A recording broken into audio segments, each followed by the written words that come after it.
सद्गुरु पै माऊली मातोश्री माई यांना प्रथम कृतज्ञपूर्वक वंदन आणि आपण सर्व सद्भक्त सत्श्रोते हो, आपणा सर्वांना आदरपूर्वक नमस्कार.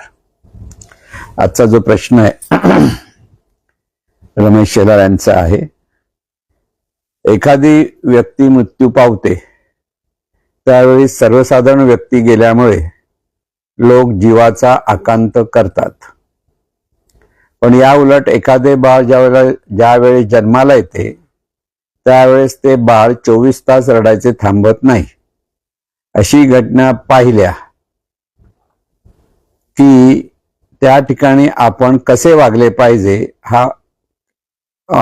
हा पुनर्जन्माचा सिद्धांत होऊ शकतो का? थोडक्यात जन्म आणि मृत्यू ज्यावेळेला माणसाचा होतो, कोणत्याही व्यक्तीचा, त्यावेळेला त्याच्या जवळची माणसं त्यांना दुःख होतं, आणि ज्या वेळेला एखादं बाळ जन्माला येतं तेही रडतं. असं दोन्हीकडे जे साम्य दिसतं त्यावेळेला असा हा प्रश्न पडतो की बाळ जन्माला येतं तेव्हा दुःखी असतं का, असाच प्रश्न होऊ शकतो. किंवा मृत्यू होतं तेव्हा लोक दुःख करतात, त्यावेळेला कसं वागलं पाहिजे, असंही दोन्ही बाजूने आपण कसं वागावं, कसं पाहावं जीवनाकडे, या अंगाने हा प्रश्नाचा आपण समजून घेण्याचा प्रयत्न करणार आहोत. आता हा जो प्रश्न आहे जन्म आणि मृत्यू, हा अनादी काळापासून आलेला प्रश्न आहे. जन्म होणं आणि मृत्यू पावणं हे दोन्हीही जाणीवपूर्वक करता येत नाहीत किंवा जाणीवपूर्वक ते होत नाहीत. जाणीवपूर्वक हा शब्द लक्षात घ्या. कोणीही जाणीवपूर्वक जन्म घेऊ शकत नाही आणि कोणीही जाणीवपूर्वक मृत्यू पाहू शकत नाही. जन्म आणि मृत्यू ही परमेश्वरी प्रांतातली एक सुंदरशी व्यवस्था आहे बघायला गेलं तर. त्यामुळे ही सुंदर व्यवस्था हे ज्ञान सर्वसाधारण माणसांना नसल्यामुळे आणि आपल्या जवळचा माणूस गेल्यामुळे तो आता पुन्हा भेटणार नाही या भावनेने, किंवा जवळचा माणूस गेल्यामुळे आपला आधार गेला असं काही लोकांना वाटतं, तेव्हा आधार गेल्यामुळे दुःखी होतात. आता एक महत्वाचा मुद्दा एक लक्षात ठेवायचा, माणूस दूर गेला त्यावेळेला इतर लोकांना त्याच्याबद्दल असलेला जो आपलेपणा असतो आणि त्यातूनही माणसं दुःखी होतात. परंतु ही एक सुंदर व्यवस्था आहे, हा जर बोध लक्षात आला तर परिस्थितीचा स्वीकार जी माणसं करतात ती दुःखाने कोलमडून जात नाहीत किंवा आकांत करत नाहीत. वाईट वाटणं ही सहज भावना आहे की आपल्या जवळचा माणूस दूर जातो त्यावेळेला सर्वसाधारण माणसं दुःखी होतात, पण त्या दुःखाने कोलमडून जाणारी बरीच माणसं, त्यांना ती परिस्थिती स्वीकारता येत नाही, त्यावेळेला ती कोलमडून जातात. जसं एखादा आपल्याच घरातला मुलगा जर समजा बाहेरगावी शिक्षणाला जातो किंवा बाहेरगावी कामाला जातो, तर घरची माणसं तशी दुःखी होतात, कारण आपला मुलगा कधी भेटणार, कसं होणार, काय होणार या काळजीने दुःखी होतात. तसंच मृत्यू पावल्यानंतर ही व्यक्ती आपल्याला पुन्हा कधी भेटणारच नाही ह्या भावनेने माणसं दुःखी होतात. म्हणजे ह्या सगळ्या अंगाने जर आपण पाहिलं, एखाद्या माणसाबद्दल जो आपलेपणा असतो, त्या आपलेपणा असलेली व्यक्ती ज्या वेळेला दूर जाते त्या दूरपणाच्या भावनेमध्ये माणसं दुःखी होतात की ती व्यक्ती परत लगेच भेटणार नाही, लगेच बोलणार नाही, अशा भावनेतून. या भावना आहेत. पण परिस्थिती जन्म आणि मृत्यू ह्या अंगाने जर पाहिलं तर या सुंदर व्यवस्था आहेत. जन्माला येणं ही सुद्धा व्यवस्था. म्हणजे आपण जन्माला येतो आपण जन्म घेत नाही, म्हणजे कोणती व्यक्ती जन्म घेऊन आली असं होत नाही. आणि मृत्यू पावतो, म्हणजे मृत्यूही आपल्या हातात नाहीये आणि जन्म घेणंही आपल्या हातात नाही, असं त्याचा दुसरा अर्थ आहे. परंतु संत ठरवून जन्म घेतात आणि त्यांचा जो काही काळ आहे तो संपला की ठरवून देह सोडतात, असे होतं. म्हणजे संत आणि सर्वसाधारण माणसांमध्ये हा जो मोठा फरक आहे तो आपण लक्षात घ्यायला पाहिजे की ते ज्ञानाचा फरक आहे. खरी वस्तुस्थिती ज्ञानाच्या अपेक्षेत बघायला तर जन्म आणि मृत्यू ही सापेक्ष भावना आहे. सापेक्ष भावना म्हणजे काय परत सांगतो. सूर्य उगवतो आणि सूर्य मावळतो. आपल्या डोळ्यात सूर्य मावळताना दिसतो आणि सूर्य उगवतानाही दिसतो, कारण आपण ज्या पृथ्वीवर राहतो आहोत आणि पृथ्वी स्वतःभोवती फिरते आणि सूर्याभोवती फिरते, या भ्रमणामुळे सूर्यासमोर असलेली जे पृथ्वीचा भाग आहे तिथे सूर्य उगवला म्हणतो आणि तोच पृथ्वीचा भाग स्वतःच फिरताना दुसरा भाग पृथ्वीचा पुढे येतो आणि तो भाग मागे जातो, तर तो काळ म्हणजे अंधार झाला म्हणतो. म्हणजे ह्या दोन्ही परिभ्रमणाच्या अपेक्षेत सूर्य उगवतो आणि सूर्य मावळतो म्हटलं तर खरं म्हणजे सूर्य उगवतोही नाही, मावळतही नाही. तसा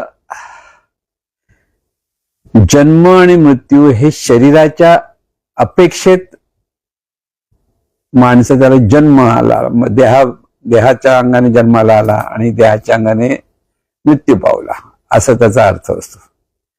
खरं जे आत्मतत्व म्हणू आपण, की जी जाणीव म्हणतो आपण, तिला जन्मही नाही आणि मरणही आहे. आणि हे जर ज्याला कळलं तर दुःखाने आकांतही करू शकणार नाही. आणि मूल रडतं ह्याचा दुसरा एक शास्त्रार्थ असा आहे, खरं म्हणजे शास्त्र असं आहे की बाळ 9 महिने जेव्हा आईच्या गर्भाशयामध्ये असतं तर ते श्वास घेत नसतं, श्वासाशिवाय ते राहतं. आणि जेव्हा जन्माला येतं त्यावेळेला नाकपुड्या दोन्ही बंद असतात आणि जन्माला आल्यानंतर त्या नाकपुड्या उघडणं फार आवश्यक असतं, कारण एकदा ते ह्या आईच्या गर्भाशयातून बाहेर त्या जगामध्ये, तर श्वासोच्छवास ही त्याची पहिली कृती व्हायलाच हवी असते. ती नाही झाली तर बाळ दगावेल. आणि म्हणून डॉक्टर्स किंवा जे अनुभवी जे प्रसूती करणारी जी काही व्यक्ती असतात ते त्या मुलाला पाठीवर असं उलट करून थापटतात, कारण त्या नाकपुड्या उघडल्या पाहिजेत. त्या नाकपुड्या कधी उघडतील? ज्या वेळेला ते मूल कॅ करून रडत नाही तो पण नाकपुड्या उघडत नाही. म्हणजे घशातून जो आवाज होतो त्याला आपण रडणं म्हणतो आणि असं आपल्याला वाटतं ते रडतं, पण ते नाकपुड्या उघडण्यासाठी ती सुद्धा एक व्यवस्थाच आहे. म्हणजे बाळ जन्माला तर रडतं ही व्यवस्था आहे आणि आपल्या घरातलं माणूस जवळचं गेलं म्हणून इतर माणसं जी रडतात ती अव्यवस्था आहे. ज्ञानातून ती दोन्ही गोष्टी जर स्वीकार केला कोणी, जर ज्ञानातून कोणी व्यक्ती जर स्वीकार करतील त्यावेळेला ही जर प्रोसेस कळली तर आकांत रडणं हा प्रकार तिथे होऊ शकत नाही. म्हणून जन्म आणि मृत्यू हे मोठं रहस्य आहे परमेश्वराच्या राज्यातलं. माणूस कुठे जन्माला येतो, कसा जन्माला येतो, का जन्माला येतो, ह्या अनेक प्रश्न अनादी काळापासून पडलेले आहेत. कठोपनिषदामध्ये नचिकेतला हा प्रश्न पडला होता. नचिकेत म्हणजे लहान मुलगा होता हो. आपल्यालाच प्रश्न पडतात तर ते मोठे झाल्यावर अगोदर आपण मरणार हेच आपल्याला लक्षात येत नाही आणि जन्माला कशा आलं तेही कळत नसतं.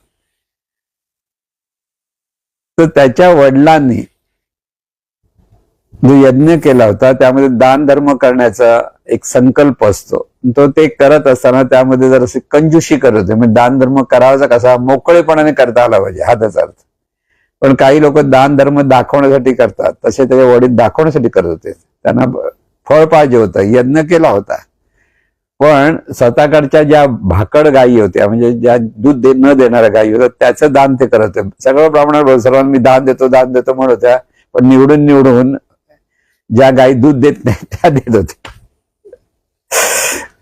आणि ते त्या मुलाला आवडत नव्हतं. मुलगा एकसारखा पाहत होता, हे असे कसे करतात वडील आपल्याला, म्हणून त्याने ते एकसारखं त्यांना प्रश्न विचारतो की तुम्ही सर्व दान करता, मग ह्या गायी इथे बाजूला ठेवून ह्या बाकीच्या गायी का देतायत?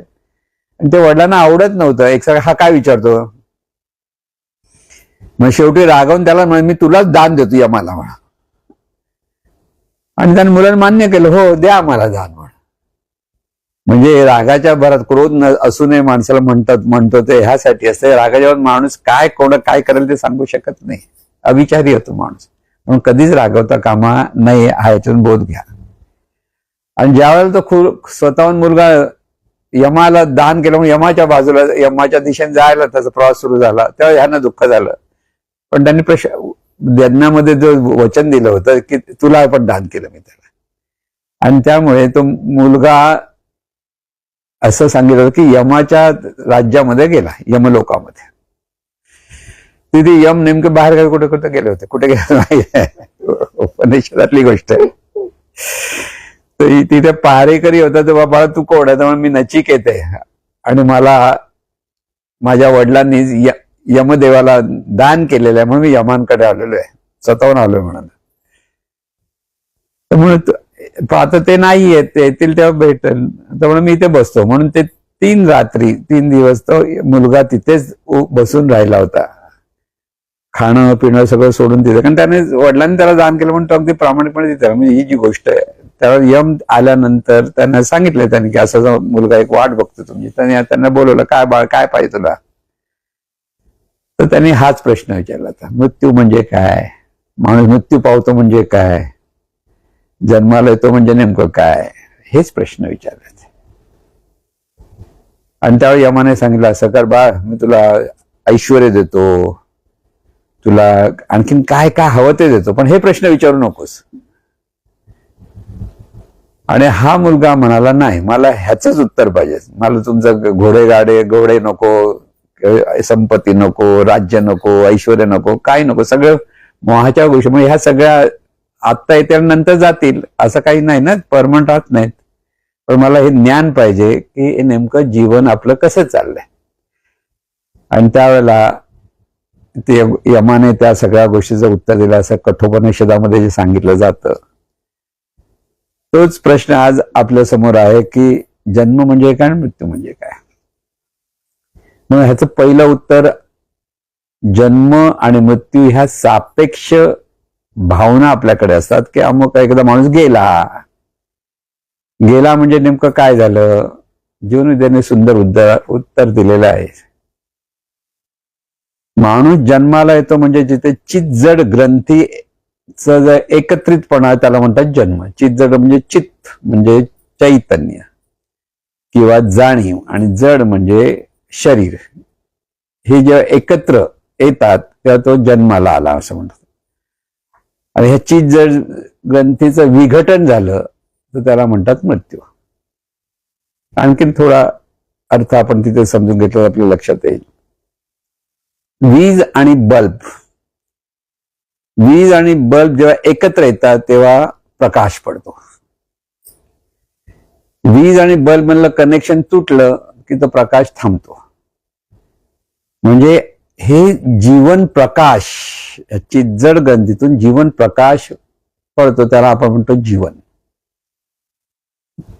आता हे जीवन प्रकाश कोणाचा पडतो? चित्त म्हणजे चित्त किंवा चैतन्य किंवा जाणीव आणि शरीर यांची जेव्हा गाठ पडते तेव्हा हा जीवनाचा प्रकाश पडतो, त्याला आपण जीवन म्हणतो. म्हणजे प्रत्येक माणूस जन्माला येतो म्हणजे नेमकं काय?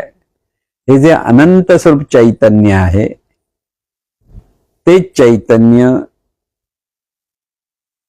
देहाशी किंवा देहाची धारणा करते, तर त्याला जन्म म्हणतात. ती चित्जड ग्रंथी.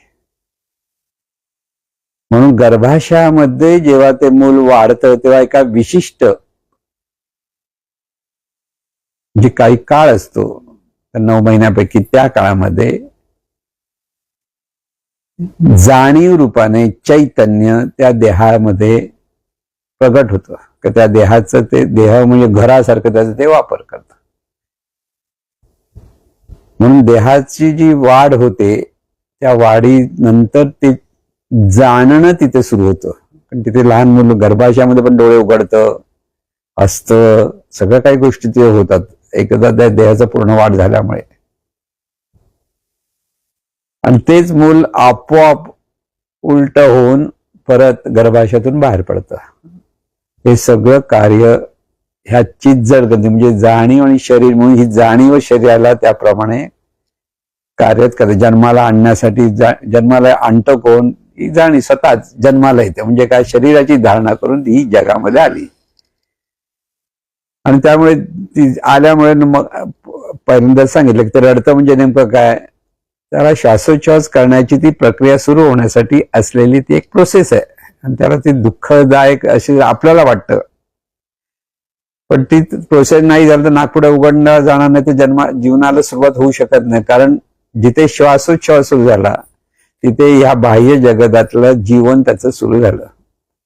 मग हा श्वास आहे तोपर्यंत त्याचं जीवन आहे, आणि श्वास संपला म्हणजे ती जर ग्रंथीचं विघटन झालं म्हणून समजा तर मृत्यू झाला.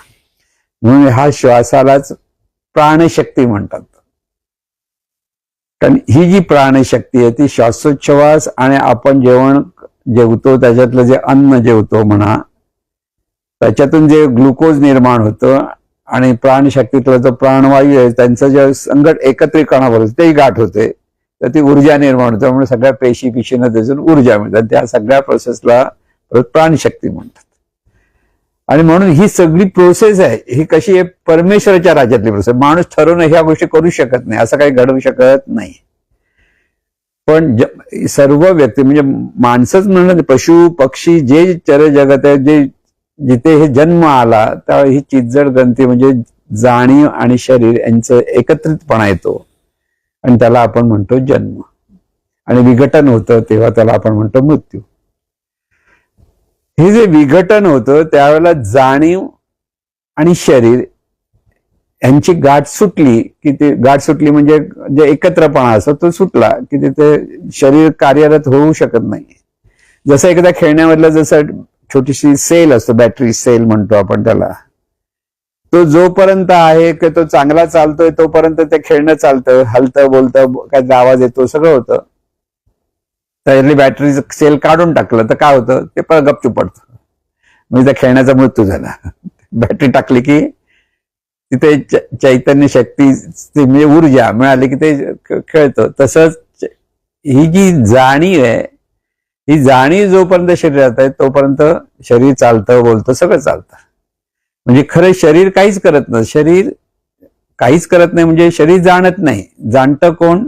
ही जाणीव किंवा हे जे चैतन्य जाणीव रूपाने जाणण्या रूपाने या शरीराशी एकरूपता साधते त्याला म्हणतात जन्म किंवा त्याला म्हणतात जीवन जगणं. आणि म्हणून जन्म आणि मृत्यू आपण शरीराच्या अपेक्षेत म्हणतो, पण जाणीवेचं कार्य कसं असतं, ती देहाची धारणा करते.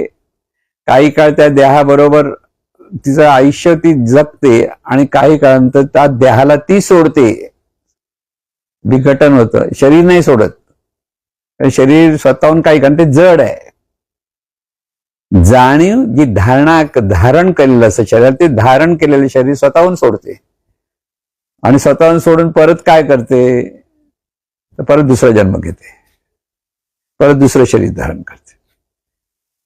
म्हणजे भगवद्गीतेमध्ये जसं सांगितलेलं आहे की माणसं कपडे घेतात आणि जुनं झाल्यानंतर परत नवीन घालतात, मग कपडे बदलतात.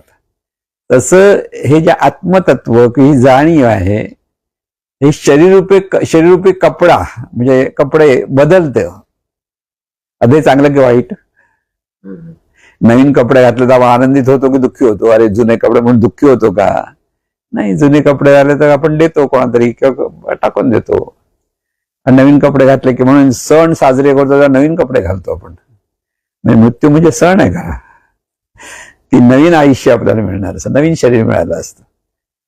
पण सर्वसाधारण माणसाला हे कळत नाही, कारण देह म्हणजेच मी हा जो भाव प्रत्येक माणसाकडे असतो.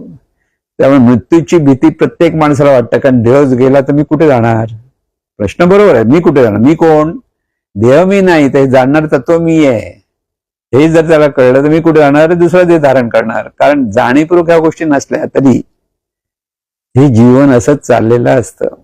म्हणजे दुःख हे जे आपण म्हणतो हे अज्ञानातून आहे.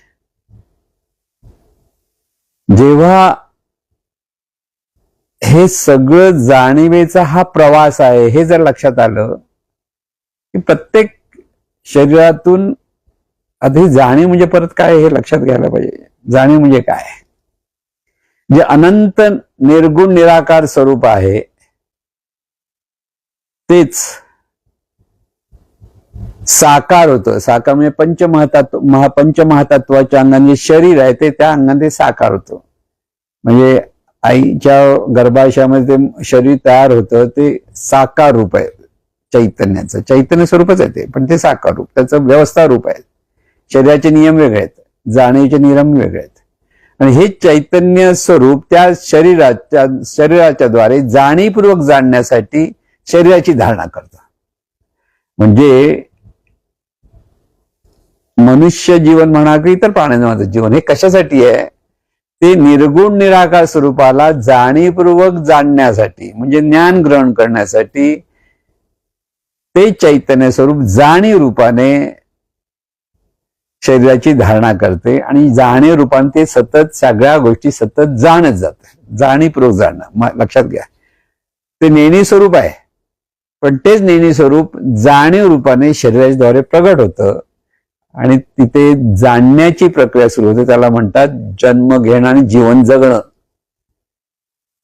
म्हणून प्रत्येकाने सतत लक्षात ठेवायचं की मी म्हणणारं कोण आहे, तर मी म्हणणारं ते चैतन्य स्वरूप आहे, जे अनंत स्वरूप आहे.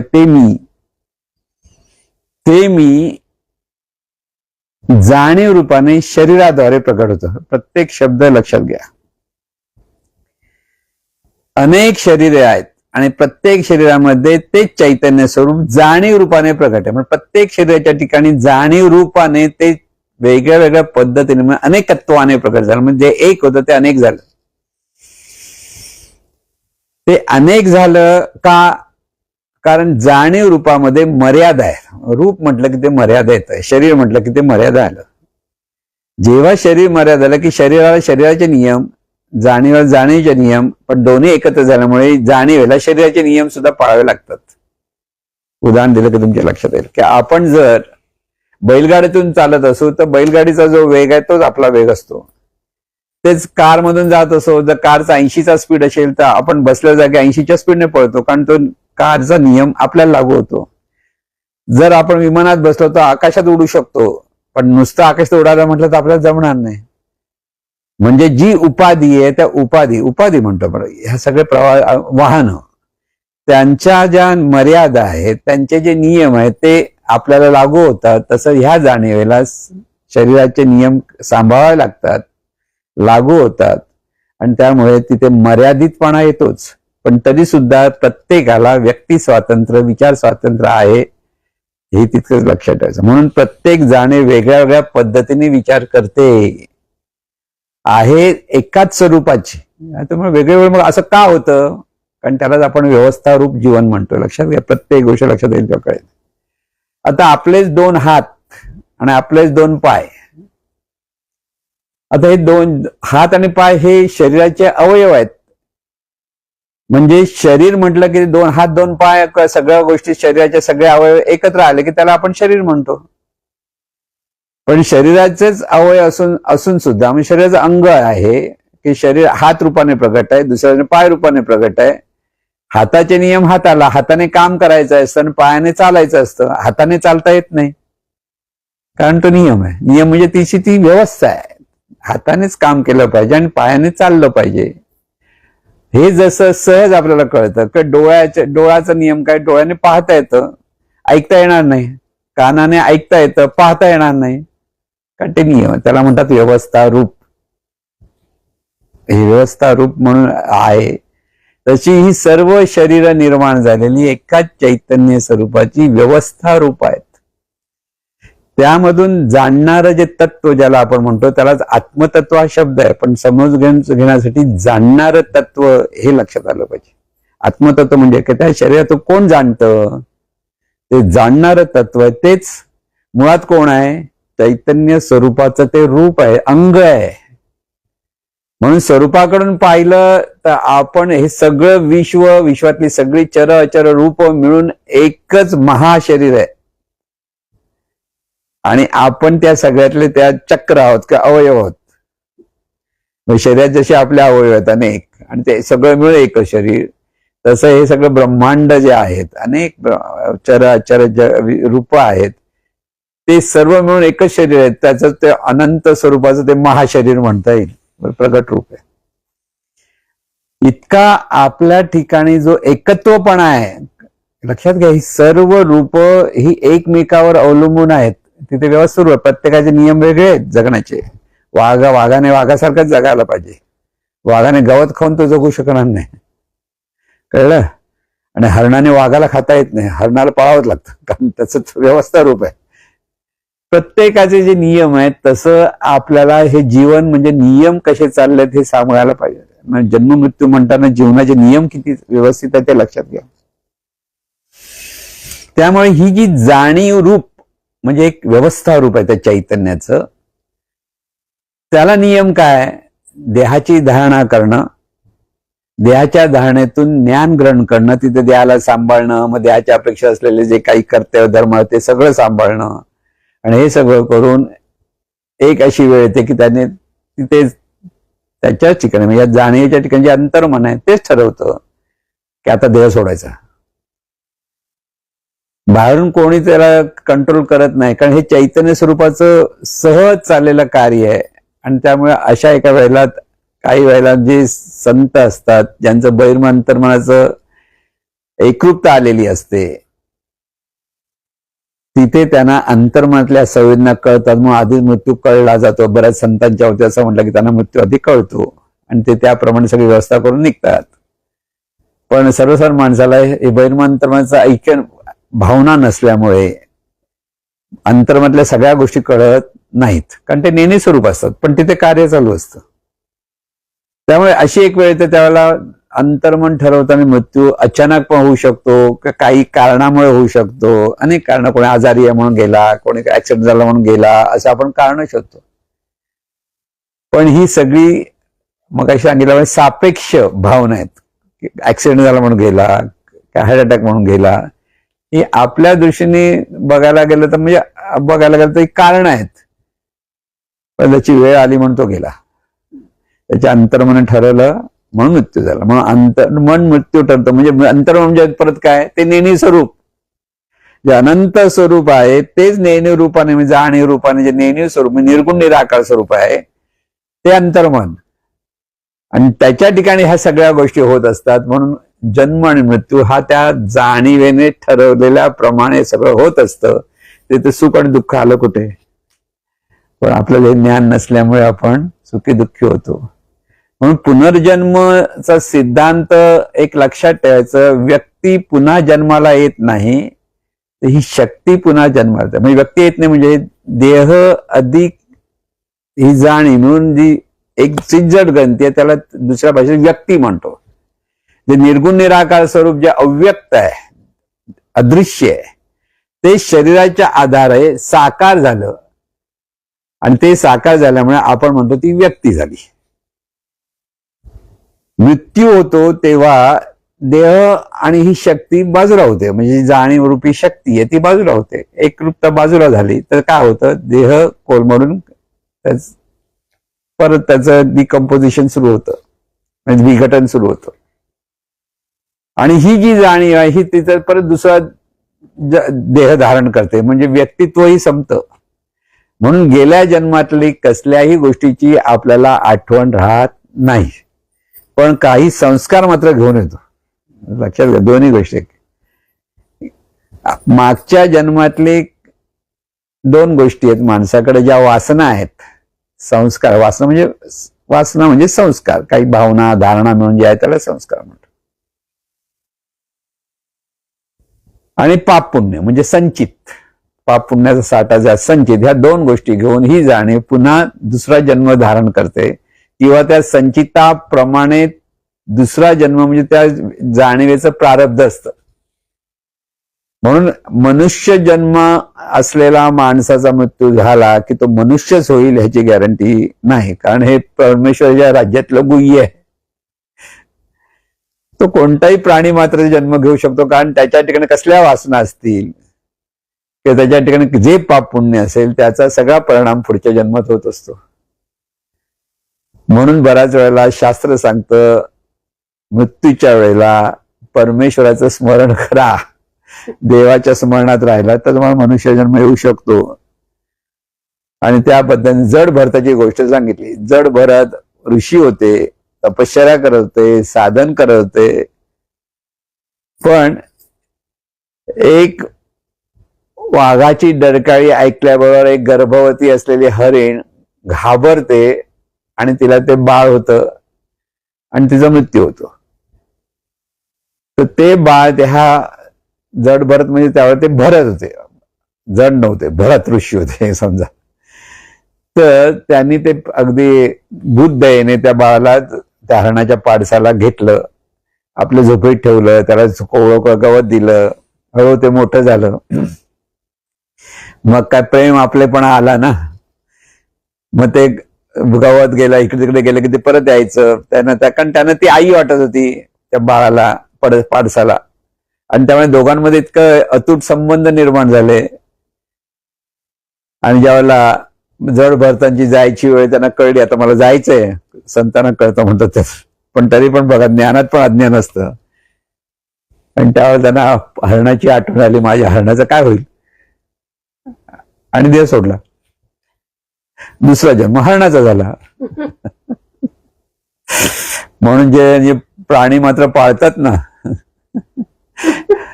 त्यांनी फार सावध राहिलं पाहिजे. बरे लोक कुत्रे मांजरी सगळे पाळतात, आणि मग जाताना आठवण केली त्यांनी मांजराची तर काय होईल, मग सावध करायला सांगतो. म्हणजे इथे पाहायचं कसंही लक्षात घ्या की हे सगळं जीवन असं चाललंय की शेवटच्या क्षणी स्मरण कोणाचं असलं पाहिजे, शेवटच्या क्षणी देवाचं स्मरण असलं पाहिजे किंवा सद्गुरूंचं स्मरण असलं पाहिजे.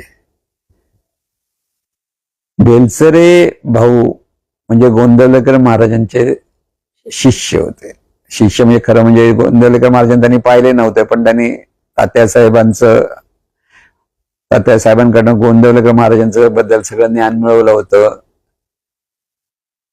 त्यांची धर्मपत्नी ज्यावेळेला शेवटच्या क्षणी आला त्यांनी महाराज हाक मारून देह सोडला. हे फार क्वचित होतं, कळलं की ते सद्गुरूंचं स्मरण करून त्यांचा जन्म म्हणजे ते त्या महाराज म्हटल्याबरोबर त्या पुण्यप्रद झाल्या किंवा त्या होत्याच त्याच्या पुण्यप्रद खऱ्या वागणुकीने. पण तिथे ते स्मरण फार महत्वाचं आहे. म्हणून गंमत अशी असते की हे स्मरण आपण म्हणतो फार सहज होईल, काय एवढं मोठं देवाचं स्मरण करू. महाराजांना एकाने सांगितलं, अरे मी एवढं राम राम म्हणायचं ना, मी म्हणेन हो मेल्या मरताना मला आठवण आलं, मी म्हणेन पटकन राम राम राम. म्हटलं की झालं, मला काय करायचं आता, राम राम नाही म्हणणार म्हणाले. महाराज काय हुशार आहे सर, महाराज हे कळलंच नव्हतं, मी उगाच आपला राम राम करत बसलोय, विठ्ठल विठ्ठल करत बसलोय. आणि नंतर म्हणा मूर्ख आहेस, आता बरे म्हणता, आता मूर्ख का म्हणता. अरे ज्यावेळेला देह सोडतो त्यावेळेला कोण येतो, यम येतो.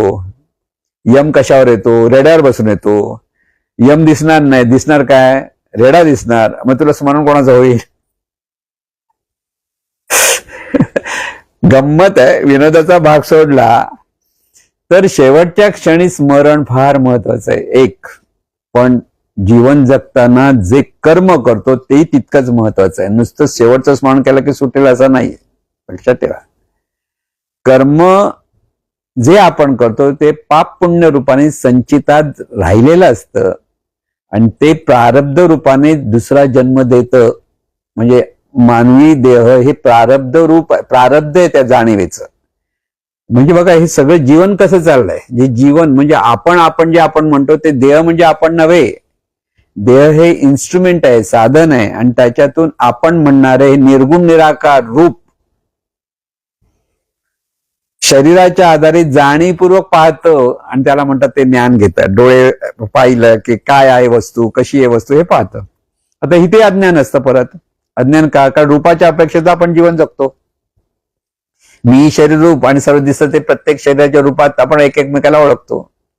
आणि एकमेकाला ओळखलं की पशु पक्ष्यांना ओळखतो. पशु आता पक्षी बिक्षी गोड गोड वाटतात, बरे वाटतात, पण तो वाघ बिग दिसला तर घाबरतो, भीती वाटते. नाग आला तर भीती वाटते माणसं. म्हणजे ह्या भीती वगैरे त्या पद्धतीने आपण मरू की आपल्याला चावेल हे भीतीने सावध राहायला पाहिजे. पण घाबरण्याचं काहीच कारण नाही. या गोष्टी आपल्याला लक्षात येत नाही. त्या संदर्भात आपण जेव्हा हे चांगले वाईट विचार प्रत्येक प्राण्यांबद्दल करतो किंवा प्रत्येक मानवी देहाच्या अपेक्षेत एकमेकाशी जे चांगले वाईट विचार करतो त्याच्यातून पाप पुण्य आपण निर्माण करत असतो. आणि हे जे पाप पुण्य असतं तेच आपल्याला पुढचा जन्म देण्यास कारणीभूत ठरत असतात. दोन्ही गोष्टी. मी शेवटचा क्षण याच्यासाठी केला होता अट्टास. शेवटचा क्षण गोड व्हावा. आपण काय म्हणतो, याच्यासाठी करा अट्टास, प्रत्येक क्षण गोड व्हावा. शेवटचा क्षणाची वाट बघू नका, कारण तुम्हाला कळणारच नाही तुमचा शेवटचा क्षण. झोपताना तुम्हाला कळतं कधी झोपलेत तुम्ही? झोप येते म्हणतो, पण ज्या क्षणी झोप येते त्यावेळेला आपल्याला काही कळत नाही. म्हणून ज्या क्षणी मृत्यू होणार त्या क्षणी काही कळणार नाही, कारण ते परत देवाच्या राज्यातलं, परमेश्वर राज्यातलं ते गुपित आहे. ते गुपित समजण्यासाठी आत्मज्ञानी संत व्हावं लागेल. ते आत्मज्ञानी संत झाल्यानंतर परत निर्गुण स्वरूपाचा अभ्यास करावा लागेल. खूप मोठा अभ्यास हो. आता तर कधी करायचा आपण? आयुष्य किती ते लक्षात घ्या, माहित नाही. मग सरळ आपलं देवाचं स्मरण करायला लागा. जन्म आणि मृत्यू परमेश्वराच्या राज्याला गुपित असलं तरी जे काही आहे ते आतापर्यंत जे समोर आलं ते आपण लक्षात घेतलेलं आहे. त्यामुळे प्रत्येक जाणीवेचा पुनर्जन्म होतो. पुनर्जन्म हा व्यक्तीचा होत नाही. म्हणून जी एखादी व्यक्ती मृत्यू पावते तीच व्यक्ती म्हणून पुढचा जन्म तिथे होत नाही. त्या शक्ती, ती शक्ती दुसरं व्यक्तित्व धारण करून जन्माला येते. लक्षात घे, व्यक्तिमत्व किंवा व्यक्तित्व दुसरे शरीर. आता हे शरीर ज्याच्या त्याच्या कर्माप्रमाणे त्याला मिळतं आणि त्याप्रमाणे ते सगळं होतं. म्हणून बघा, काही प्राणी आपण म्हणतो आता एक कुत्र्याचा आला, माणसाचा आला, तर कुत्र्याचा म्हणजे काय चांगला आहे का जन्म वगैरे, माणसं उगीच असा विचार करतात. पण काही कुत्रे श्रीमंताच्या घरात जन्माला येतात आणि सगळं सुखसोयी असतात. आमच्याकडे राजभवन लागले होते, गव्हर्नरचा एक कुत्रा होता. एवढंसं पिल्लू होतं, छोटस कुत्र. पण छोटस असलं त्याच्यासाठी एक सेवेसाठी एक माणूस होता, कारण गव्हर्नरचा कुत्रा होता तो. एअर कंडिशनर रूम होता, त्याला फिरायला न्यायला नेमका अगदी व्यवस्थित मार्ग होता. आणि त्याला कोण काय हलवेल का, हट पण बोलू शकत नाही. गव्हर्नरचा कुत्रा होता.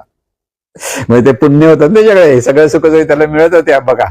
मग तो म्हणून कुत्रा कसायला, त्याचं काहीतरी कर्मच चुकलं, कुत्रा झाला. किंवा शेवटचा क्षण काहीतरी कुत्र्याचं स्मरण झालं त्याला, जड भरतासारखं झालं त्याचं गोष्ट.